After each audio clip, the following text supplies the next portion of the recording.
চলতি বিপিএল এ রংপুরের big upset টানা ৮ ম্যাচে অপরাজিত থাকার পর রাইডারদের হারতে হলো দুর্বার রাজশাহীর কাছে। সাগরিকায় রাজশাহীর ঘুরে দাঁড়ানোর দিনে কাজে দেয়নি সোহান সাইফদের 40+ ইনিংস। রাজশাহী ম্যাচ জেতে 24 রানে। বিস্তারিত পার্থবণিকের রিপোর্টে। ১৯ বলে দরকার ৪৫ রান। নো টেনশন, রংপুরের আছে নুরুল হাসান সোহান। শেষ ওভারে যেমন বরিশালকে কাঁদিয়েছিলেন, এবারও তেমনটাই করবেন। ওহ নো, একই শট, রান বার্লের বলে সোহান ডিপ মিড উইকেটে কট। রংপুর অফিসিয়ালদের মাথায় হাত। তবে কি বিপিএল এ পেতে যাচ্ছে প্রথম হারের স্বাদ? হ্যাঁ, ম্যাচ শেষে রংপুরের সেই দশাই হলো। রাজশাহীর কাছে 24 রানে ম্যাচ হারতে হলো। টানা ৮ ম্যাচ জয়ের পর রংপুরের জন্য বড় আপসেটই বলা যায়। যদিও বিপিএল এর শুরু থেকেই রাজশাহীর অবস্থা হাঁসফাঁস।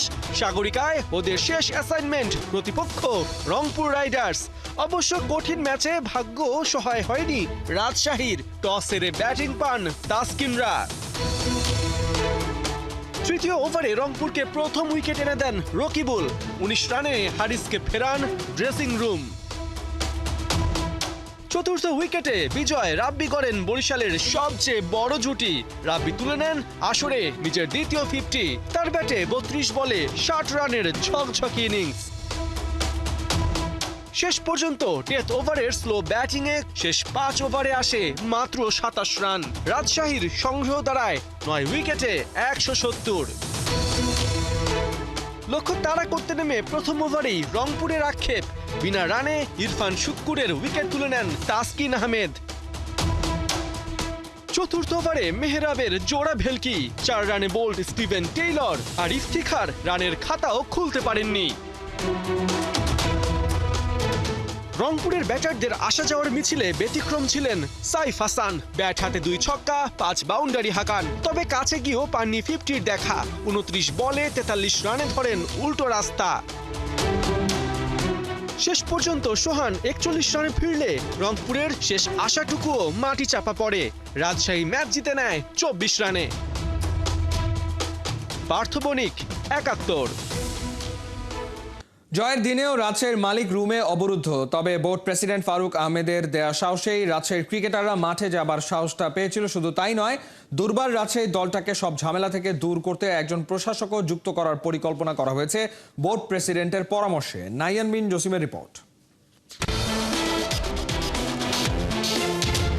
শত বিতর্কের পরও মাঠে দুরন্ত দুর্বার রাজশাহী। দারুণ একটা জয় নিয়ে চট্টগ্রাম পর্ব শেষ করে টিম হোটেলের পথে। যে হোটেলে দলটার ক্রিকেটাররা সাক্ষী হয়েছেন অনেক কঠিন সময়ের। তারপরও কোন ম্যাজিকে দলটা মাটিতে নামিয়ে আনলো আসরের একমাত্র অপরাজিত দল রংপুরকে। একটু অপেক্ষা করুন সেই অসাধারণ গল্প শোনার জন্যে। আপাতত রাজশাহী মালিকের জন্য মাঠে পেতে রাখা ওই সোফায় চোখ রাখুন। কুল কিনারা করতে পারছেন কি কোনো রহস্য? বড় প্রশ্ন। এমন দারুণ একটা জয়ের দিনেও দলটার মালিক শফিক রহমানকে কেন এই সোফায় দেখা গেল না একটা বারের জন্য?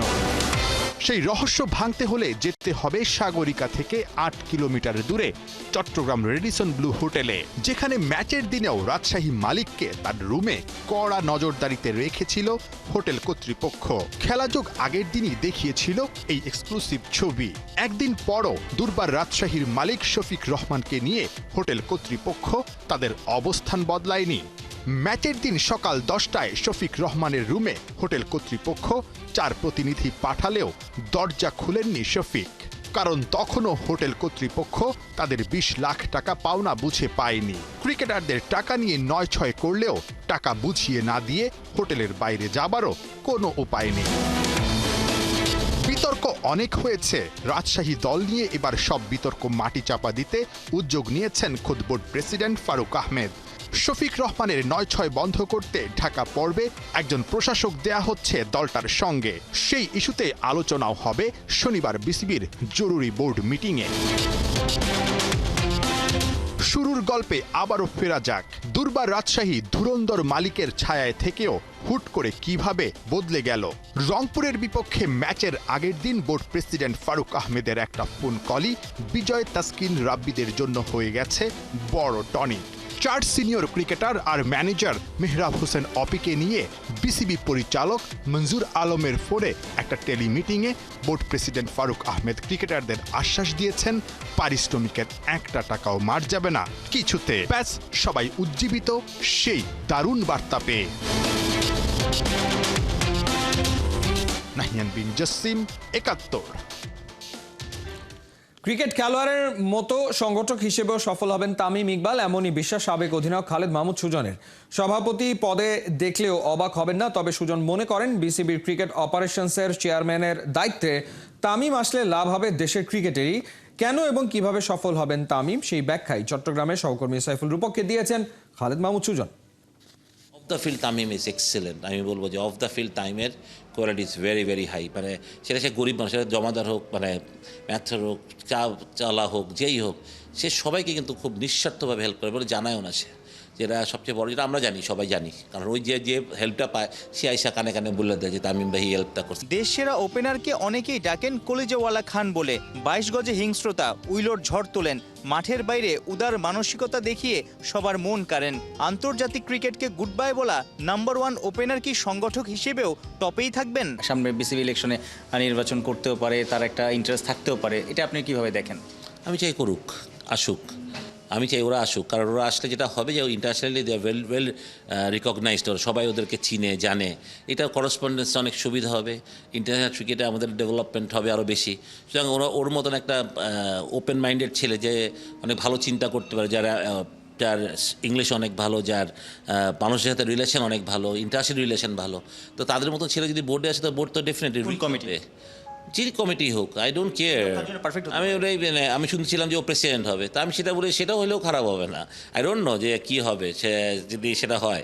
যদি ক্রিকেট অপারেশন হলেই, মানে ইন্টারন্যাশনাল ক্রিকেট বলতে আমরা ক্রিকেট অপারেশনকেই বুঝি, সেটা আসলে তো অবশ্যই হলে তামিমের ওইখানেই যাওয়া উচিত। তা প্রেসিডেন্টের তো কত কথাই নেই, আর যদি না হয় সেখানেই যাওয়া উচিত। যে আমি মনে করি এরকম ইয়াং এবং যাদের সাহস আছে, যারা সাহস করে ডিসিশন নিতে পারবে, এরকম কেউ দরকার, যারা কারোর মতামতের জন্য ওয়েট করবে, যারা নিজে থেকেই বুঝবে না এটা বাংলাদেশের জন্য ভালো। এবং আই বিলিভ যে তামিম খেলোয়াড় অবস্থা যতটা এগিয়েছে বাংলাদেশ ক্রিকেটকে, অ্যাজ সংগঠকও আরও এগিয়ে নিয়ে যাবে। কন্টেন্টে আমরা দেখি অনেক বড় মাপের ক্রিকেটার বড় মাপের সংগঠক হতে পারেনি নিজের নিজের বোর্ডে। তামিমের জন্য চ্যালেঞ্জটা কোথায়, বা আপনি কতটুকু পটেনশিয়াল দেখেন এই জায়গাটাতে? আমি মনে করি কোনো চ্যালেঞ্জ না, তামিম নোজ এভরিথিং। ক্রিকেটে যারা আমরা খেলেছি, আমরা কিন্তু ইফ নোজ বার্ডস সব জানি, যেটা অনেকেই জানে না। হ্যাঁ, একটা এগুলো হচ্ছে গিয়ে যারা এইসব কথা বলে, কারা যারা সংগঠক, মানে যারা ক্রিকেট খেলেনি তারা বলে যে ক্রিকেটাররা ভালো সংগঠক হতে পারবে না, কারণ তাদের পজিশন হয়তো একটা চলে যাবে। এটা ফালতু কথা। আমাদের থেকে ভালো সংগঠক কে হবে? কারণ আমরা তো জানি যে আমরা কী সমস্যাটা পেয়েছি ক্রিকেটে।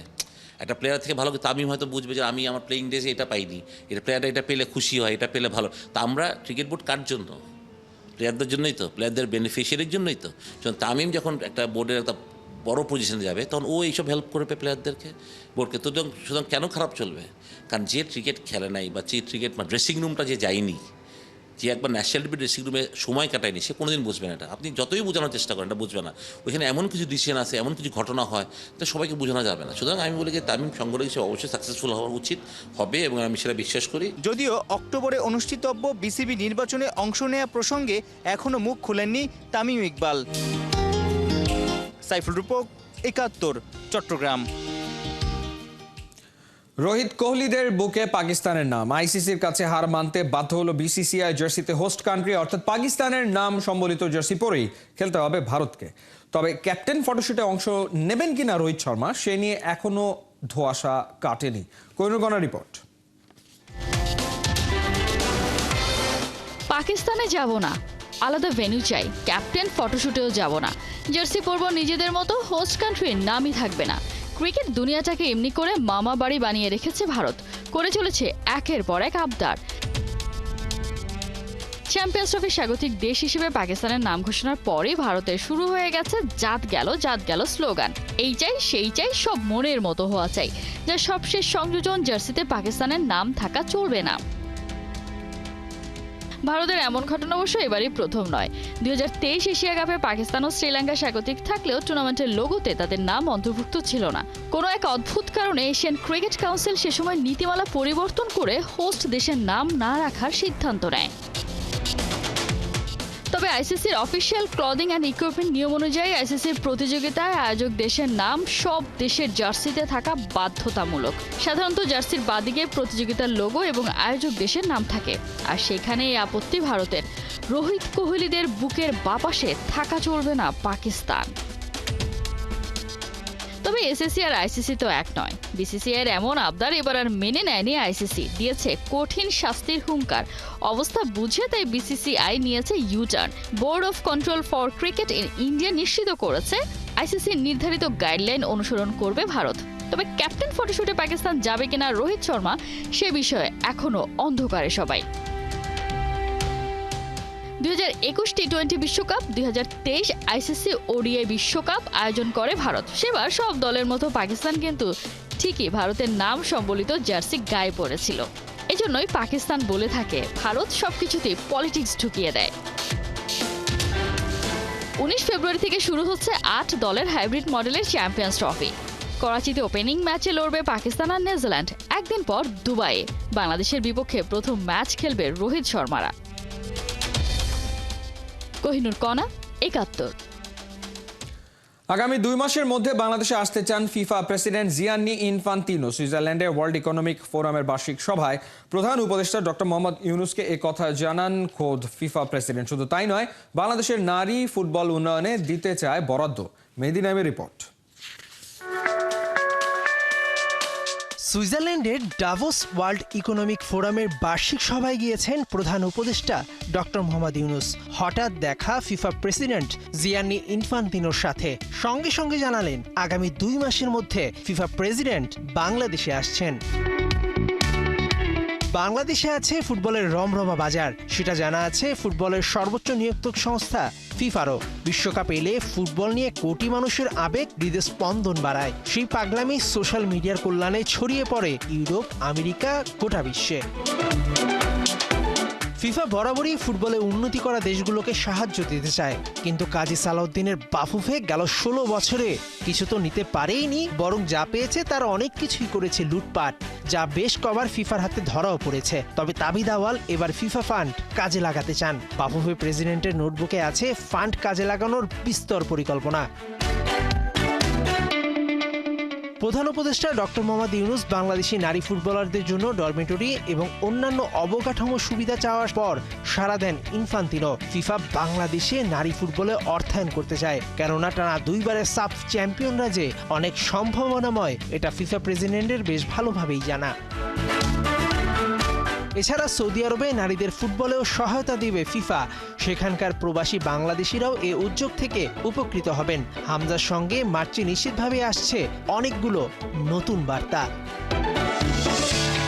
মেহেদী নাইম, 71। জাতীয় র্যাঙ্কিং আর্চারিতে ছেলেদের রিকার্ভে সাগরকে হারিয়ে তামিমের স্বর্ণজয়। তীর ধনুকের খেলার মধ্যেই চলছে তারুণ্যের উৎসব। নীলফামারী, ফরিদপুরের পর এবার টঙ্গীতে র্যালি, পিঠা উৎসব সহ হয়েছে সাংস্কৃতিক অনুষ্ঠান। অনুবাপের রিপোর্ট। তারুণ্যের উৎসবে তীরধনুকের খেলা আর্চারির হোমভেন্যু টঙ্গীতে। নানা আয়োজনের মধ্যেও সিরিয়াস তীরন্দাজরা। লক্ষ্য স্থির রেখে সঠিক নিশানায় ছুটতে হবে তীর। এই খেলাটার সাথেই বেঁধেছে ওদের প্রাণ। জাতীয় ওপেন র্যাঙ্কিং টুর্নামেন্টে অংশ নেয় 60 জন তীরন্দাজ। ছেলেদের ও মেয়েদের রিকার্ভ এবং কম্পাউন্ড ইভেন্টে চলে প্রতিযোগিতা। আগামী মাসে থাইল্যান্ডের ব্যাংককে অনুষ্ঠিত হবে এশিয়া কাপ। সেই আসরে অংশ নেয়ার আগে নিজেদের অবস্থান বুঝে নিলেন জাতীয় দলের কোচ ও তীরন্দাজরা। 7 র্যাঙ্কিং ছিল, আবার একটা গেমও গেল। তো আসলে গেমের আগে গেম খেলে সেটা আমাদের জন্য একটা প্লাস পয়েন্ট, আমাদের কনফিডেন্স লেভেল বাড়ে আর কি। খেলার ভিতরে হার জিত থাকবে, যদিও আমি গোল্ড মেডেল ম্যাচে হারছি, কিন্তু প্রথম গেমে পার্টিসিপেট করে যে আমি সিলভার পাইছি, এটা তো আমি আলহামদুলিল্লাহ আমি অনেক বেশি খুশি। Female division, recurve women, compound women still have a bit gap, but we are working on it. অভিজ্ঞদের সাথে পাল্লা দিয়ে লড়েছে নবীনরা। দেশের নানা প্রান্তে এই তারুণ্যের উৎসব উপলক্ষে চলছে প্রতিযোগিতা। আর্চারি ফেডারেশনের এমন আয়োজন মুগ্ধ করেছে বিকেএসপির মহাপরিচালককে।